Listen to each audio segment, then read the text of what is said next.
uh, where we bring to you conversation that shapes lives and of course communities. Today we'll be talking about a major issue that's into the fabric of our society globally, and of course Nigeria as a country touching millions of families, and that is cancer. In Nigeria, cancer remains a major health challenge with thousands diagnosed every year. But beyond the statistics are real people who are the patients, survivors, caregivers, each with a unique story. And of course, that is why today we will be looking at the uniqueness of cancer and how we can create a people-centered care for everyone living with cancer. How do we encourage patients to receive support that they need in their journey as a cancer patient, and how do we break the fear around cancer and encourage early detection?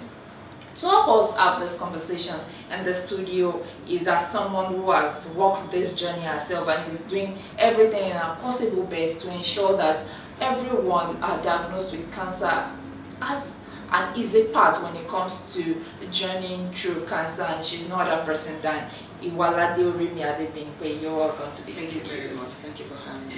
Yes, she is a breast cancer survivor. She's an advocate and founder of Care Connect, a support group for cancer patients and their loved ones.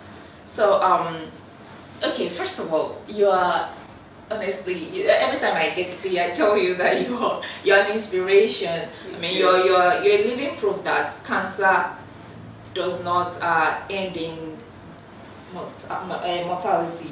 Like that, you can have cancer, overcome it, and still come out to live a bright and awesome and a beautiful life. So for people who are just watching you for the first time, can you just give us a brief summary of your story? Good morning once again. I'm Iwala Jeremy, a breast cancer survivor. 7 years and counting. I think this year will make it the 8th year. Actually, we use counting because we've seen people that have gone through it 30 years, 25 years, so 7 years and counting. Had my own diagnosis 2018, early 2018. Finished all my treatments roughly 2 years after. Cancer, as much as we're all looking okay, we're glowing, it's not an easy journey. I mean, you lose a lot. I lost friends, lost my job, properties, lost my marriage, lost a lot of things. But the flip side is that I'm okay, I'm alive, and I get to use my experience to help other women too, which is the most amazing thing of the most amazing thing out of it. It wasn't easy, but at least I believe that I survived so that I can help other people too. Okay, now when you mention the word cancer, I mean, the word comes to the mind of everyone is fear. Like people are scared. What was the first sign you noticed, and how did you eventually garner the courage to get diagnosed? I had issues with my hormones and breast ever since I was young. And then around 2014, 2015, I took out the first lump. I saw a lump. The lump had been there for years before, but then I took it out. But then I didn't have the knowledge I had now that when they take out a lump, they have to test the lump to know what's wrong. So I took it out, I didn't test it. And then the lump appeared again, bigger after. So I took the second one out also. And as God would have, it was just grace.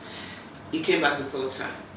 It was that third time that I now heard someone I knew that died of breast cancer. You know, when you hear this thing, sometimes if it doesn't happen close to you, you don't really feel the gravity.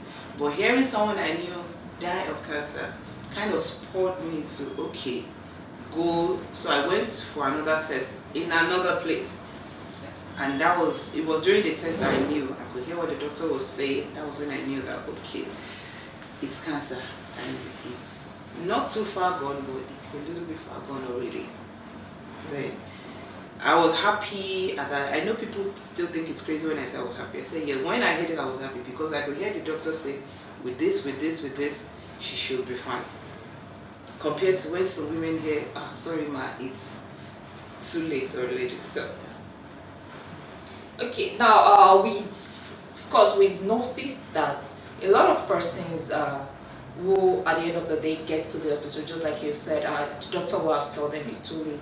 And some persons tell you, oh, I didn't know that it was cancer. I mean, I just thought it was just something little that I could work with. What would you say is responsible for the lack of awareness, even now that it looks like, oh, everybody's talking about cancer, the whole world is screaming cancer is a deadly disease, like get checked, if there's anything wrong with you, quickly go find out. Why does it look like people are still not aware?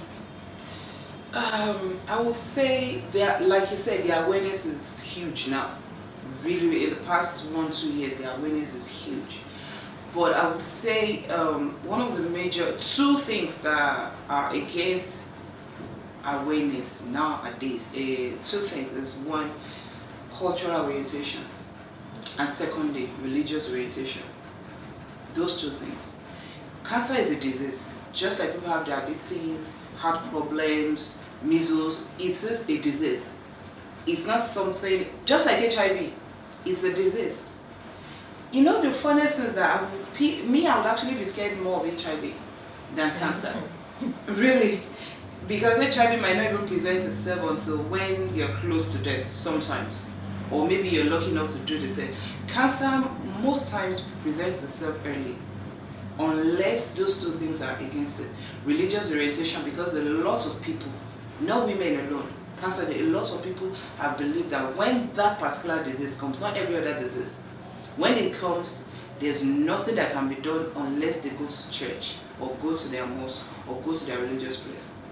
So by the time someone tells them there's hope, go to the hospital, it's far gone. Cultural orientation too, that one will take it, because they believe that it's diabolical. So they stay and wait and wait and wait until it's too late before they speak out. Awareness is huge. Women always know, men usually they know, but they don't speak up on time because of those two major things. Now, cancer is not just about treatment. Cancer care is not just about treatment, it's also about access to treatment. Yes. Now, what are some of the biggest challenges cancer patients face in Nigeria? That's a big question. Number one challenge, we have a few, but number one is we have limited, should I say knowledge, medical knowledge, and medical practitioners in that field. You know, it's not like we have cancer centers, we have all that, but it's not like you go into a hospital and you're sure that the doctor knows what it is. I'm speaking from experience with other patients. I've had patients that have taken out lumps and the doctor told them all they need is antibiotics. Because probably the doctor didn't know about it or refused to tell them the right thing. So that's one thing. We have limited medical practitioners in that field. Secondly, we do not have empathy. Ironically, last year we had a conference that we discussed this particular thing. Empathy is very low with our medical practitioners. And patient goes to the hospital and says, this is wrong with me. They realize this is what is wrong with you, it's cancer. And they already told the patient, go and put your affairs in order, there's nothing we can do. You know, the person has died even before the death has come. So there's no empathy. And the third major one is knowledge. A patient goes there, you tell them it's cancer, you're taking this treatment, and you don't tell them what the treatment entails, why they're taking that treatment, what will happen, will they need help, will they not need help. So the patient goes home, prepared to take but the fear is there because they have nothing going, has no idea of what's coming. So those are the major things related against cancer patients. Now, looking at all of those challenges, what can be done to improve the kind of care cancer patients get in Nigeria? I believe two things can be done. Number one, patients. You know, when you know your problem, we know the problem is not 100% the patients. It lies with the people that are supposed to help you, the medical team, let me use that word. Once you know that, you don't keep quiet too. I always say, we have our phones, we have calls, we have people. Talk, ask help, reach out to other survivors. What was it like? How did it happen? What did you do when this happened? What should I do? What should I not do? Reach out. I mean, once someone that's gone through it can tell you this was how it happened, this was what I did, this was what made it easier, this was what made it tougher, so you don't do this, you do that. That might help a lot, because you can't force a medical practitioner to give you what they don't have.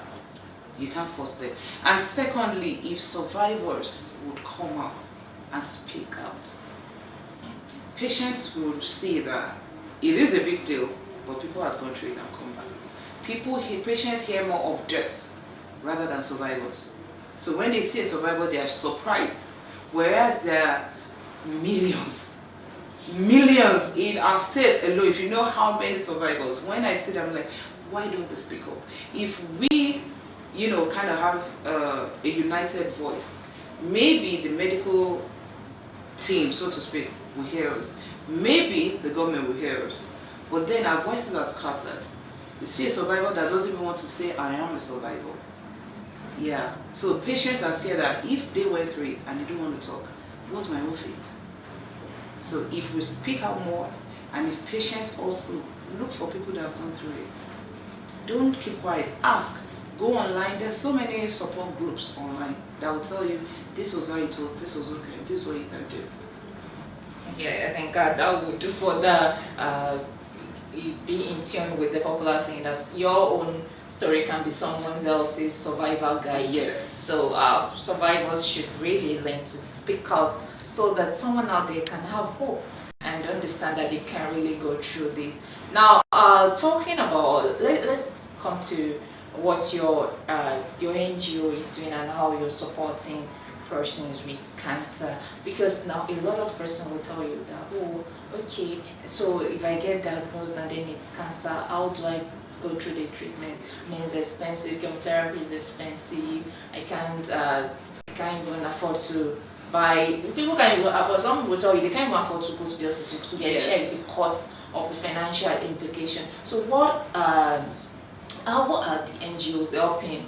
And of course, do we really have a lot of NGOs that can really cater to the number of indigent patients who really have cancer, but they have no clue because of the financial implication? They are deciding to sit back and let the religious institutions take over. Yeah. I would always start the answer with this for patients, for cancer patients. It's expensive, yes. The treatment is really expensive, but the expense increases the longer you keep quiet. Someone that went to the hospital when it was just a lump, compared to someone that went to the hospital when it was already a full-blown, visible disease in your body. I still had a woman call me 2 weeks ago, telling me she found a lump 2019. They told her what she's supposed to do, but she went to her religious place of worship. Now it's a big wound, oozing pus and blood and all of that. She can't even, we're still trying to raise money because she can't even afford to go to the hospital, not start the treatment, to even go in the first place. See, I said that speak up early and the treatments would not be as expensive, as stressful as that. Now, the NGOs, I know NGOs will come for me for this, but the truth is, a lot of NGOs in cancer, not all of them actually have that, this is what we're doing. You see some NGOs that are cancer NGOs, and I speak of this because I've seen it. We're cancer NGOs and they're doing things for widows, children, this. I'm not saying don't do humanitarian, but if you focus on that, will have more impact. I mean, I still saw one online yesterday and I looked at it like, I thought we're a cancer NGO. What happens to you're not buying bra, buying all of this for girls in school? If I will do something for young girls in school, I'll go and tell them to be able to check their bodies for cancer early. Yeah, I know they need that. Leave that for the NGOs that do that. The NGOs that is what they do. Cater for children, cater for the NGOs, please. If they do that. And secondly, NGOs, we need to work together. You see NGOs trying to, I'm like, even if all of us, all the NGOs in Nigeria, if we work together, we still can't cater for all the women in Nigeria. We still don't have the capacity. There are a lot of women that need, a lot of men that need the help. So if we're against each other, we won't really have much impact. NGOs are there. to do it. We have a lot of NGOs in the cancer, and we have a lot that are making impact every single month. They raise funds, they help women to navigate and all of that. But, you know, it's my NGO is best mentality sometimes kind of reduces the impact they'll have on the patients. Yeah, also one of the major challenge with going through cancer is the emotional and of course the mental strength it takes to get through that journey. Now, looking at your own journey, what kept you going at that moment? Two things. First one was what I said earlier. When I heard that if you take this treatment, if you do this surgery, if you do this, you'll be fine. That gave me courage, like, okay, they didn't give me a death sentence. They told me, do this, you'll be fine. I was grateful for that. Secondly, my children. That's the major one. My children. They were still young, 6 and 3. So I remember then I will have flashes in my mind of what they will be like when they are, what they will be like now that I'm seeing them. I have flashes of that. I'll have flashes in my head of when I want to see the girls. I want to see when they go to their first school dance, go to their first this, first that. When they do their sweet 16th birthday, they do their 21st birthday. When they go to the university, you know, I want to experience all of that. So that was in my mind. That was what I used as my anchor. During the lowest moment, it was my anchor. I want to be there for these girls. If I had given up and probably had died then, what would be their fate? No matter what would be their fate. Even now, my fear of death, it is not fear of what goes after death, where I'm going to heaven, hell. Nah, my fear of death is my girls are still young. If death will come, God, let it be when they are old and they can actually care for themselves 100%, not when they are still young. So that was what kept me going. I need to be there for my children. They are still babies. I need to be there for them. That was my anchor, 100%. Okay, now, so for persons going through cancer, now, how can they build a strong mental and emotional strength to enable them pass through the journey? Because really, you see some persons, even the treatment itself, sometimes people say, oh, the healing begins with the mind. Yes. And then you see them, you know that there's something wrong with going on with them. Like you said, it starts with the mind. They tell you have cancer and your mind has already told you, I'm dead.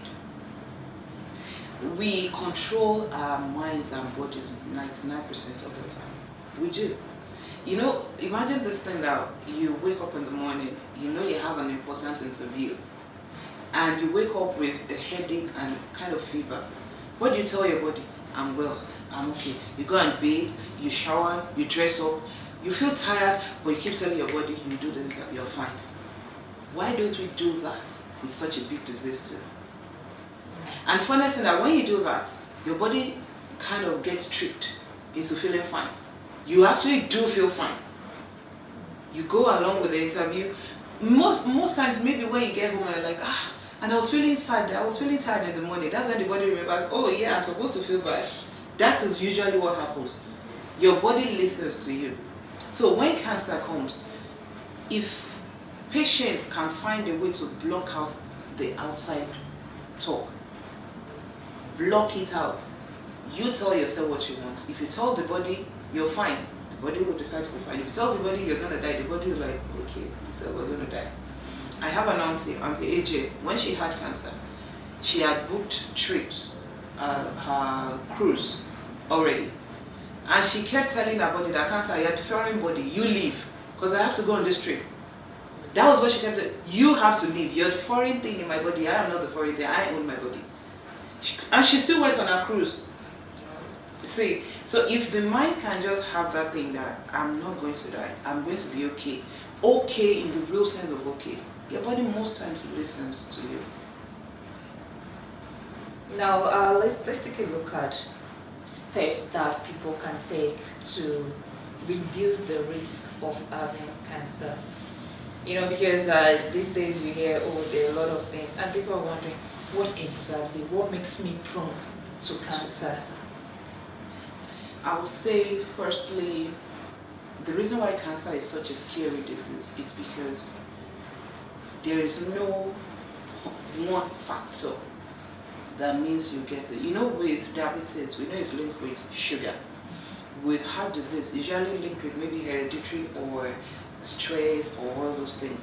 With HIV, usually sexually transmitted, or you use contaminated needles and all of that. With cancer, you can't say this is it. Children 3 years old have cancer. You have childhood cancer survival. So you can't say, you can only do things that would help, that maybe if I do all those things. The thing is, if you are prone to, if you are predisposed, there's really nothing you can do. Your body can just decide to go away. But there are some things that if you do it, try, just make sure you are living that. Number one, don't eat healthy, live healthy. Then alcohol. Alcohol is not a friend of cancer. Alcohol is not a friend, especially some female cancers like the breast cancer. When you drink alcohol, the body needs to break it down. In the body, you need more of your female hormones to break it down. Female hormone is one of the major triggers for cancer. So the more you drink alcohol, the more the female hormones are pumped into the body to break it down, the more the risk of cancer increases. Which is why after surviving cancer, you are advised not to even take it again if you take it before. And again, assuming maybe your family has the history of cancer, get yourself checked early, every year, so that in case perchance you see it on time, you can catch it on time. Contraceptive, there are some contraceptives that may trigger it, that may lead to it, not cause it. Because a lot of people use all the contraceptives in the world and they still don't get any cancer. And some women don't even use any and they get it. So those are the controllable ones. There are some uncontrollable factors that there's nothing you can do. If it will happen, it will happen. If the gene is there already, it's there already. If the DNA is there already, it's there already. Now, in your course of advocacy, how would you say people are to receiving the message of cancer? Because again, you talk to people before you even start the conversation. Someone is saying, "God forbid, I cannot have cancer."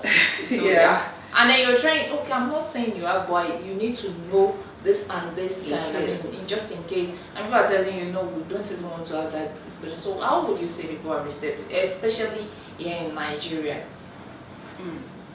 People are not receptive to it. The irony is that if you talk to them about HIV, diabetes, all those other horrible diseases too, they listen. You see them taking precautions not to get all those diseases. But when it comes to cancer, the one that is actually really, really deadly, they don't want to listen. The one that can kill you within months, they don't listen. So what I do with my team, what we do majorly is we find a way to bring humor into the conversation. Everybody responds to humor. When you're feeling sad, what do? You go and watch TikTok and you watch all those comedies, you watch everybody responds to humor. So we find a way to start the conversation as a humor. I don't let them know I'm a survivor at first. I don't push that in their face. We start with humor. I ask them sometimes, if you see someone that's gone through, what would you say? So I gauge what they will say. If they tell you you have cancer, what will you do? That gives me the idea of how to now bring in the subject. And the minute they start saying, no, God forbid, I will say, God has not forbidden, see me. So that kind of makes them pause. So all the things they've had in their head before that cancer is horrible, they now see someone that's gone through it, kind of changes the orientation. You don't push it. It's not something that you just push into their faces. People don't receive it easily. Even after that, we still have to work on them. You still have to work on them, call them, make sure you follow up. And then I don't understand why that disease is something that people do not want to talk about. Denial. So then denial is the usual response when it comes to that. They feel once they say God forbid, then God has forbidden it. It just won't happen. Okay, I think I remember the first time I met you, I did say, you're the first person I've seen a cancer survivor who makes joke about cancer, and I was hurt when I saw you, and then your disposition. Your disposition to life after cancer is really, really amazing. Now let's talk about Care Connect. It's something beautiful I see you doing, creating a community, Yes. or to support cancer patients. What's that really all about? When cancer came for me, I didn't have the luxury of community like that. I had people around me, yes. I had some of my family members. I had one or two people in church that knew about it. I didn't really tell people that much, not because I didn't want to, but because I just didn't. I was trying to cope with a bad marriage and cancer, so I didn't need to tell people. But those that knew, I had that. But the community was really small. I didn't know what to expect when chemo starts. I didn't know what to expect after surgery. And after cancer, I started realizing when people call me and say, please talk to this person about cancer, majority of those people I talk to, they don't ask me, will the surgery be painful? They actually don't know what to expect. Then some of them will tell me, we can't go to the hospital tomorrow. I'm like, why can't you? Nobody to watch my daughter, nobody to watch my son. Or they call me, I'm so tired today, nobody to help me, I don't have food at home, and I get to do that. I get one or two people, you go and bring the child to the house. Let the child stay with us for the weekend so that the mother can rest. Or okay, I'll drive you to the hospital appointment, I'll hold your hand. Or so, okay, don't worry, what do you need? Just send the money, I'll get the groceries for you. I did that for a couple of years and I realized, wait a minute, patients actually need that. It's not just going to the hospital and coming back. They need people around them. So that's why we started Care Connect. That's why we started doing that. We've done it for patients outside Ibadan. They need to come to Ibadan. But who's going to stay with their children? They need to go for their treatment. Who's going to take their children to school? They need to just, maybe one day, just want to unwind, just stay on their own. We get the children. Or we need to talk to their caregivers. That's one of the things we do too. Some caregivers don't actually understand the emotional strain that cancer brings on the patient. When the patient is going haywire or they're just really moody, cranky, the caregiver has to understand that it will happen. So we talk to the caregivers, then the spouses. Some of the spouses don't understand why their wife or their husband is behaving like that. Maybe they've done the surgery now. Why is it like, nah, the surgery is just one tiny part. So we get to connect all those dots together. They need help in this area, we give them the help. And that's why it's virtual. So it's not only people around the locality, it could be outside the town. What we now did, if they are outside our state or city, we have other survivors there. So someone calls me from Lagos and say, I'm going through this, I need someone to help me out. All I have to do is look for the survivors in Lagos and tell them, please, this woman needs something, this man needs something. Please go and help them out there. So that's basically what Care Connect. We just connect ourselves because only someone that's gone through that can really understand the gravity of it. Okay, now let's talk about caregivers and loved ones. What is the most important thing that loved ones really need to know when you have somebody going through cancer? Most of the emotions someone going through cancer has, the emotions, number one, they have the guilt. Cancer patients have that guilt. The guilt of, did I do something to warrant this? And it's because of our cultural orientation. The society we live in is your fault. You did this, you didn't pray enough, you went to do this, you don't. So patients usually have that guilt eating at them. That did I do this? Or maybe I shouldn't go through this. Maybe I should go through this one instead. Secondly, fear. The fear is always there. What if it ends this way? And also, one other emotion they have, that one is also important. They feel, I don't know the words to use, they feel vulnerable. They know you're taking care of them, but they still feel bad that they have to burden you with all this thing. So sometimes they might not know, they might do things to make you get angry. So that you get angry, they'll be able to say, and it's not my fault though. So caregivers, loved ones, spouses, at that time, you have to imagine that whoever is going through cancer is like a woman going through the emotions of menstruation, the emotions of pregnancy times 100. Whether it's a man or a woman, it's all those emotions, all those things. So at that time, no matter what the cancer patient does, you just suck it up. Accept it. Assure them. For the spouse, assure them everything. They want to be assured they are still beautiful. Tell them they are body direct. They lost their hair. Tell them their bald head is the thing that makes you up in the morning. Assurance. Loved ones or caregivers, assure them that they are not stressing you, because they do feel bad for putting all that burden on you. Assure them that you are okay with it. You take care of them. You won't abandon them. Assurance is 100% thing that caregivers and loved ones need to give the cancer patients. It makes them heal faster. Okay, now as we wrap up this session, what is that one message you would like to pass across to cancer patients watching you this morning? Cancer patients, I would say number one, believe you'll be fine. And you already have 80% chance of being fine. I'm not saying 100, 80%. The remaining 20 is left between you, your doctor, and God. Believe you'll be fine. Your mind works all the time. Trick your mind into believing cancer is the foreign body, and the foreign body will leave. Take your treatments. Use everything you have to do it. Take your treatments. And the last but most important thing, leave out the negativity. Someone is telling you you're going to die, that's the end of that friendship.